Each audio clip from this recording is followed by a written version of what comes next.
ಎಲ್ಲರಿಗೂ ನಮಸ್ಕಾರ. ಮಾಣಿಯ times YouTube ಚಾನಲ್ಗೆ ನಿಮಗೆಲ್ಲರಿಗೂ ಸ್ವಾಗತ.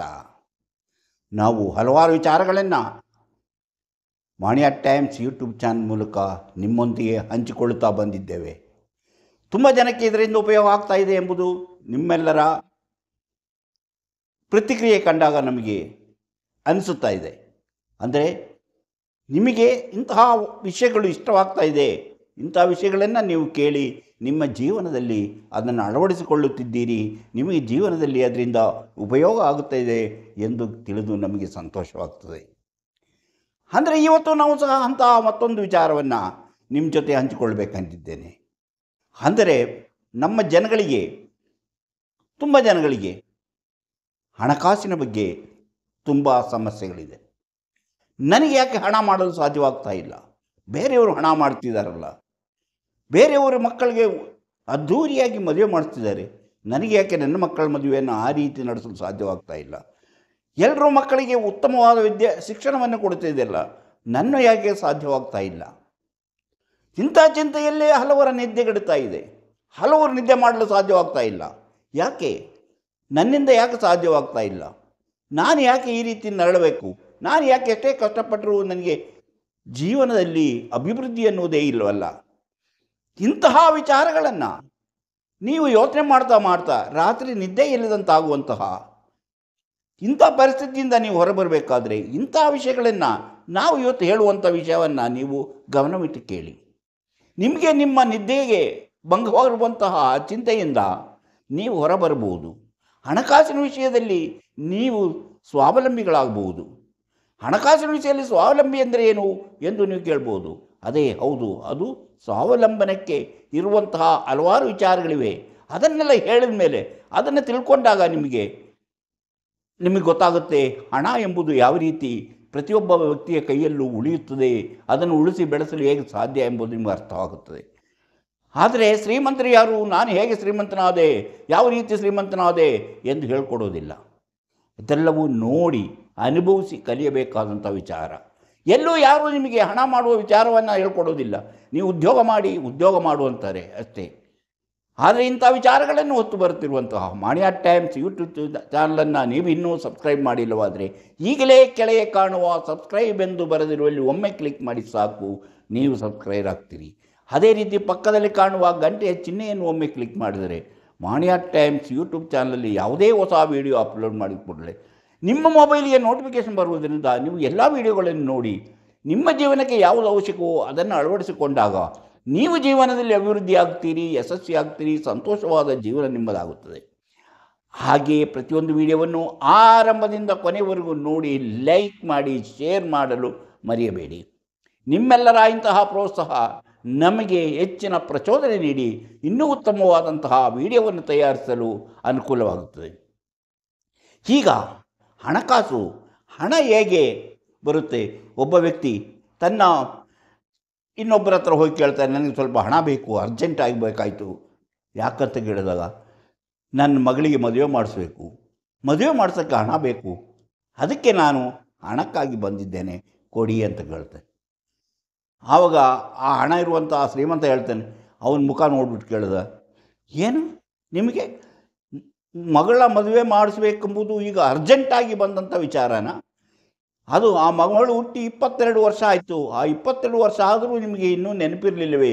ಇದೇನು ಅರ್ಜೆಂಟ್ ಆದಂಥ 22 ವರ್ಷದಿಂದ ನೀವು ನಿಮ್ಮ ಮಗಳನ್ನು ಬೆಳೆಸಿದ್ದೀರಿ, ಆ 22 ವರ್ಷ ಕಾಲ ಬೆಳೆಸಿರುವಾಗ ನಿಮಗೆ ಹಣ ಉಳಿಸಿ ನನ್ನ ಮಗಳಿಗೆ ಮದುವೆ ಮಾಡಿಸ್ಬೇಕು ಅನ್ನೋ ಈ ಚಿಂತೆ ಬರಲಿಲ್ವಾ ಅಂತ ಕೇಳಿದ್ರಂತೆ. ಅದೇ ರೀತಿ ತಮ್ಮ ಮಕ್ಕಳಿಗೆ ಉನ್ನತ ಶಿಕ್ಷಣ ಕೊಡಬೇಕಾದ್ರೆ ಅದಕ್ಕೂ ದುಡ್ಡು ಬೇಕು, ಆವಾಗ ಸಾಲ ಸೋಲ ಬೇಕಂತ ಬರ್ತಾರೆ. ಅಂದರೆ ಮಗು ಹುಟ್ಟಿದಾಗಲೇ ಅವರು ತಮ್ಮ ಮಗನಿಗೆ ಅಥವಾ ತಮ್ಮ ಮಗಳಿಗೆ ಶಿಕ್ಷಣ ಕೊಡಿಸ್ಬೇಕು, ಮದುವೆ ಮಾಡಿಸ್ಬೇಕು ಅಂತ ಯೋಚನೆ ಇದ್ದರೆ ಅವರು ತಮ್ಮ ದುಡಿಮೆಯಲ್ಲಿ ಒಂದು ಪಾಲನ್ನು ಉಳಿಸ್ತಾ ಬರ್ತಾಯಿದ್ರು. ಹಣ ಉಳಿಸೋಕ್ಕೆ ನನಗೆ ಎಲ್ಲಿದೆ ಅಂತ ನೀವು ಕೇಳ್ತೀರಿ. ಹೌದು, ಪ್ರತಿಯೊಬ್ಬರಿಗೂ ಹಣ ಸಾಕಾಗೋದಿಲ್ಲ, ಎಷ್ಟೇ ಹಣ ಬಂದರೂ ಸಾಕಾಗೋದಿಲ್ಲ. ಯಾಕೆ ಸಾಕಾಗೋದಿಲ್ಲ ಅಂದರೆ ನಾವು ಹಣದ ಬಗ್ಗೆ ಹೆಚ್ಚಿನ ವಿಷಯವನ್ನು ತಿಳಿದುಕೊಂಡಿಲ್ಲ. ಅಂದರೆ ಹಣ ಹೇಗೆ ಉಳಿಸಿ ಬೆಳೆಸಬೇಕೆಂಬುದನ್ನು ತಿಳ್ಕೊಂಡಿಲ್ಲ. ನನಗೆ ಬರುವಂಥ ಹಣವನ್ನು ಹೇಗೆ ಖರ್ಚು ಬೇಕೆಂಬುದನ್ನು ನೀವು ತಿಳ್ಕೊಂಡಿರೋದಿಲ್ಲ. ಆದ್ದರಿಂದ ನೀವು ಮಾಡಬೇಕಾಗಿದ್ದೇನು, ನೀವು ಹೇಗಿದ್ದರೆ ಹಣವನ್ನು ಉಳಿಸಿ ಬೆಳೆಸಿಕೊಳ್ಳಬಹುದು. ಆ ಹಣ ಉಳಿಸದೆ ಕೊನೆಗಳಿಗೆಯಲ್ಲಿ ನಿಮ್ಮ ನಿದ್ರೆ ಹಾಳಾಗುವಂತಹ, ರಾತ್ರಿ ಹಗಲು ಅದೇ ಚಿಂತೆಯಲ್ಲಿ ಕೊರಗುವಂತಹ ಪರಿಸ್ಥಿತಿ ಎದುರಾಗುತ್ತೆ. ಅದಕ್ಕೆ ನೀವು ಯಾವುದೇ ದುಡಿಮೆ ಇರಲಿ, ನಿಮಗೆ ಬಂದಂತಹ ದುಡಿಮೆಯಲ್ಲಿ ಕನಿಷ್ಠ ಪಕ್ಷ ಒಂದು 20%, 100 ರೂಪಾಯಿ ಬಂದರೆ 20 ರೂಪಾಯಿಯನ್ನಾದರೂ ನೀವು ಉಳಿಸಿ ಬೆಳೆಸುವಂತಹ ಒಂದು ಅಭ್ಯಾಸವನ್ನು ಬೆಳೆಸಿಕೊಂಡ್ರೆ ನಿಮಗೆ ನಿಮ್ಮ ಕಷ್ಟಕಾಲದಲ್ಲಿ ನಿಮಗೆ ಹಣ ಬರುತ್ತದೆ, ಹಣ ಉಳಿಯುತ್ತದೆ. ಯಾಕಂದರೆ ನನಗೆ 20 ರೂಪಾಯಿ ಕಡಿಮೆ ಬಂದಿದೆ, 100 ರೂಪಾಯಿ ಸಂಬಳ ಪಡೆಯುವಾಗ ನನಗೆ 80 ರೂಪಾಯಿನ ಸಿಕ್ಕಿರೋದು, ಅಷ್ಟೇ ನನಗೆ ಸಿಗೋದು ಎಂಬ ಒಂದು ಯೋಚನೆ ನಿಮ್ಮ ಮನಸ್ಸಿಗೆ ಬರಬೇಕು. 20 ರೂಪಾಯಿ ತೊಗೊಂಡೋಗಿ ಬ್ಯಾಂಕಲ್ಲಿ ಬ್ಯಾಂಕಲ್ಲಿ ಬೇಡ, ಇಲ್ಲ ಪೋಸ್ಟ್ ಆಫೀಸಲ್ಲಿ, ನಿಮ್ಮ ಪೋಸ್ಟ್ ಆಫೀಸಲ್ಲಿ ಒಂದು ಅಕೌಂಟ್ ಓಪನ್ ಮಾಡಿ. ಹಾಗೆ ಒಂದು 20 ರೂಪಾಯಿ ಒಂದು 10 ತಿಂಗಳು 20 ತಿಂಗಳು ಆದ ಕೂಡಲೇ ಅದನ್ನು ನೀವು ತೆಗೆದುಬಿಟ್ಟು ನೀವು ಒಂದು ಯಾವುದಾದ್ರೂ ಮ್ಯೂಚುವಲ್ ಫಂಡಿಗೋ ಅಥವಾ ಇನ್ನು ಯಾವುದಾದ್ರೂ ಒಂದು ಅದನ್ನು ಡಿಪಾಸಿಟ್ ಮಾಡಿ. ಹಾಗೆ ನಿಮ್ಮ ಹಣ ಬೆಳೆಸ್ಕೊಂಡು ನೋಡಿ. ಹಾಗೆ ನಿಮಗೆ ಎಷ್ಟೆಷ್ಟು ಬರುತ್ತೋ ಅಷ್ಟು ದುಡ್ಡಿನಿಂದ ಉಳಿಸ್ತಾ ಬಂದಾಗ ಅದನ್ನು ನೀವು ಅಲ್ಲೇ ಉಳಿಸ್ಬೇಕು. ಯಾಕಂದರೆ ನನ್ನ ಮಕ್ಕಳ ವಿದ್ಯಾಭ್ಯಾಸಕ್ಕೆ ಬೇಕು, ನನ್ನ ಮಗನಿಗೆ ವಿದ್ಯಾಭ್ಯಾಸಕ್ಕೆ ಬೇಕು, ನನ್ನ ಮಗಳಿಗೆ ವಿದ್ಯಾಭ್ಯಾಸಕ್ಕೆ ಬೇಕು, ಅವರ ಶಿಕ್ಷಣಕ್ಕೆ ಬೇಕು, ಕೊನೆಗೆ ಅವರ ಮದುವೆಗೆ ಹಣ ಬೇಕು ಎಂಬ ಯೋಚನೆ ನಿಮ್ಮ ಮನಸ್ಸಲ್ಲಿ ಇದ್ದಾಗ ನೀವು ಆ ರೀತಿ ಹಣವನ್ನು ಉಳಿಸಿ ಬೆಳೆಸಲು ಸಾಧ್ಯ. ಅದು ಎಷ್ಟು ಹಣ ಬೇಕು ನಮಗೆ ಉಳಿಸಲು ಎಂಬುದಕ್ಕೆ ಒಂದು ಮಿತಿ ಇಲ್ಲ. ನೀವು ಎಷ್ಟಾದರೂ ಇರಲಿ 20%, 20% ನೀವು ಹಣ ಉಳಿಸಲೇಬೇಕು ಅನ್ನೋ ನಿರ್ಧಾರ ನೀವು ಮಾಡಿರಬೇಕು. ಆ ಥರ ನೀವು ಯಾವುದಾದ್ರೂ ರೀತಿಯಲ್ಲಿ ಉಳಿಸಿ ಅದನ್ನು ನೀವು ಬೆಳೆಸುತ್ತಾ ಬಂದಾಗ ಅದು ಹಣ 20 ವರ್ಷಕ್ಕೆ ಅದು ಸಾಕಷ್ಟು ಹಣ ಬೆಳೆಸಿರುತ್ತದೆ. ಹಾಗೆ ರೀತಿ ನೀವು ಬರೀ ಫಿಕ್ಸೆಡ್ ಡಿಪಾಸಿಟ್ ಮಾಡಿದರೆ ಅಷ್ಟು ಹಣ ಉಳಿಯೋದಿಲ್ಲ. ಅದನ್ನು ನೀವು ಬೇರೆ ರೀತಿಯ ಶೇರ್ ಮಾರುಕಟ್ಟೆಯಲ್ಲಿ, ಮ್ಯೂಚುವಲ್ ಫಂಡ್ಗಳಲ್ಲಿ ಅಥವಾ ಇನ್ಯಾವುದಾದರೂ ನಮ್ಮ ಇನ್ವೆಸ್ಟ್ಮೆಂಟ್ ರೀತಿಯಲ್ಲಿ ಬೆಳೆಸುತ್ತಾ ಹೋದಾಗ ನಿಮ್ಮ ಪೋಸ್ಟ್ ಆಫೀಸಲ್ಲೇ ನೀವು ಅದಕ್ಕಾಗಿರೋ ಬೇರೆ ಬೇರೆ ಖಾತೆಗಳಿವೆ, ಅಂತಹ ಖಾತೆಗಳಲ್ಲಿ ನೀವು ಬೆಳೆಸಬಹುದು. ಯಾವುದಾದ್ರೂ ಮ್ಯೂಚುವಲ್ ಫಂಡಲ್ಲಿ ತೊಡಗಿಸ್ಬೋದು. ಹೀಗೆ ನೀವು ಹಣವನ್ನು ಅದರಲ್ಲಿ ತೊಡಗಿಸಿಕೊಂಡು ಬಂದು ನೀವು ನಿಮ್ಮ ಹಣವನ್ನು ಬೆಳೆಸ್ತಾ ಇದ್ದರೆ ನೀವು ಅದನ್ನು ಯಾವ ಉಪಯೋಗಕ್ಕೂ ತಗೋಬಾರ್ದು. ಇಂಥ ಟೈಮಿಗೆ ನನಗೆ ಬೇಕಾಗಿರೋದು, ನನ್ನ ಮಗ ಅಥವಾ ನನ್ನ ಮಗಳು ಕಾಲೇಜಿಗೆ ಸೇರೋತ್ತಿಗೆ ಅದ್ರ ಹಣ ಬೇಕು ಎಂಬ ಚಿಂತೆಯಲ್ಲೇ ಅದನ್ನು ಉಳಿಸ್ತಾ ಬನ್ನಿ. ಇಲ್ಲ ನನ್ನ ಮಗ ಮದುವೆಗೆ ಬರುವಾಗ, ಮದುವೆ ವಯಸ್ಸಿಗೆ ಬಂದಾಗ ನಾನು ಅದನ್ನು ತೆಗಿತೀನಿ ಎಂಬ ರೀತಿಯಲ್ಲಿ ಉಳಿಸಿ. ಹೀಗೆ ನೀವು ಹಣವನ್ನು ಉಳಿಸಬೇಕು. ಆದರೆ ನನಗೆ ಇಷ್ಟೇ ಹಣದಲ್ಲಿ ನಾನು ಹೆಂಗೆ ಉಳಿಸಲಿ ಎಂಬ ಒಂದು ಚಿಂತೆ ನೀವು ಬಿಟ್ಟುಬಿಡಿ. ನೀವು ನಿದ್ದೆಗೆಡಬೇಕಾಗುತ್ತೆ. ನಿದ್ದೆ ಮಾಡದಿದ್ದಂಗೆ ಯೋಚನೆ ಆಗುತ್ತೆ. ರಾತ್ರಿ ಮಲಗಿದ ಕೂಡಲೇ ಅದೇ ಚಿಂತೆ ಬರುತ್ತೆ. ಹೆಂಗಪ್ಪ ನನ್ನ ಮಗಳ ಮದುವೆ ಮಾಡಿಸೋದು, ಹೇಗಪ್ಪ ನನ್ನ ಮಗನಿಗೆ ಓದಿಸೋದು, ಹೇಗಪ್ಪ ನನ್ನ ಮಗಳಿಗೆ ಓದಿಸೋದು, ಅವರಿಗೆ ಹೆಂಗೆ ಒಳ್ಳೆಯ ಶಿಕ್ಷಣ ಕೊಡೋದು ಎಂಬ ಚಿಂತೆ ನಿಮ್ಮನ್ನು ಕಾಡಲಾರಂಭಿಸುತ್ತದೆ. ನಿಮಗೆ ನಿದ್ದೆ ಇಲ್ಲದೆ ಆಗುತ್ತದೆ. ಸಾಮಾನ್ಯವಾಗಿ 40 ವರ್ಷ ದಾಟಿದ ಮೇಲೆ ಜನಗಳಿಗೆ ನಾನೊಂದು ಸ್ವಂತ ಮನೆ ಮಾಡಿಸ್ಕೊಬೇಕು, ಸ್ವಂತ ವಾಹನ ಇಟ್ಕೊಬೇಕು, ನಾನು ನನ್ನ ಮಕ್ಕಳಿಗೆ ಒಳ್ಳೆಯ ಶಿಕ್ಷಣ ಕೊಡಬೇಕು ಎಂಬಂಥ ಚಿಂತೆ ಬರುತ್ತೆ. ಆದ್ದರಿಂದ 40ನೇ ವಯಸ್ಸಿಂದ 60ನೇ ವಯಸ್ಸು ತನಕ ಕತ್ತೆಯಾಗಿರುತ್ತಾರೆ ಅಂತ ಹೇಳೋದು. ಕತ್ತೆಯಾಗಿರುತ್ತಾರೆ 40ರಿಂದ 50 ವರ್ಷಕ್ಕೆ ಕತ್ತೆಯಾಗಿರುತ್ತಾರೆ. ಅಂದರೆ ಕತ್ತೆ ಥರ ದುಡಿಯೋದು. ಎಷ್ಟು ದುಡಿಯೋದು ಸಾಕಾಗೋದಿಲ್ಲ, ಹಣ ಇಲ್ಲ. ಆದರೆ 60 ದಾಟಿದ ಮೇಲೆ ನಿಮಗೆ ದುಡಿಮೆ ಮೊದಲಿನಂಗೆ ಇರೋದಿಲ್ಲ.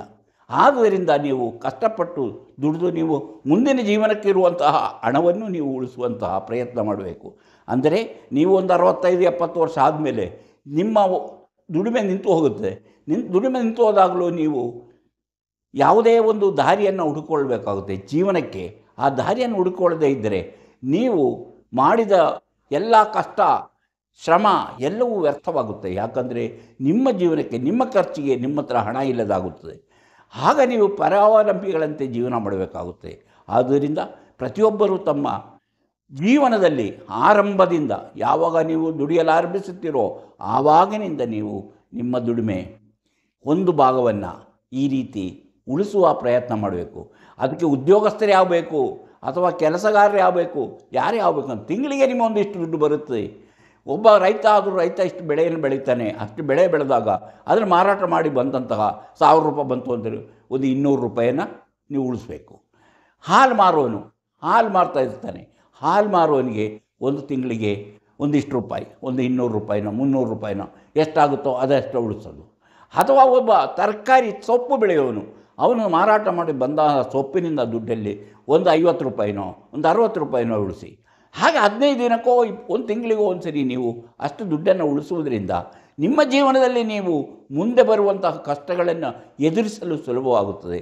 ನೀವು ನಿದ್ದೆ ಇಲ್ಲದೆ ನಿಮ್ಮ ಜೀವನದಲ್ಲಿ ಹೊರಳಾಡುವಂತಹ, ನಿಮ್ಮ ನಿದ್ದೆ ಬಿಟ್ಟು ನೀವು ಚಿಂತೆ ಮಾಡುವಂತಹ ಯಾವ ಪರಿಸ್ಥಿತಿಯೂ ನಿಮಗೆ ಎದುರಾಗುವುದಿಲ್ಲ.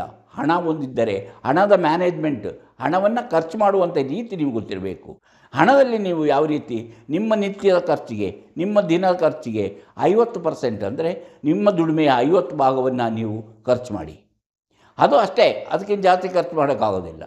ಇನ್ನು 20% ನಿಮ್ಮ ಉಳಿತಾಯಕ್ಕೆ ಮಾಡಿ, ಅದು ಉಳಿತಾಯ ಅಷ್ಟೇ.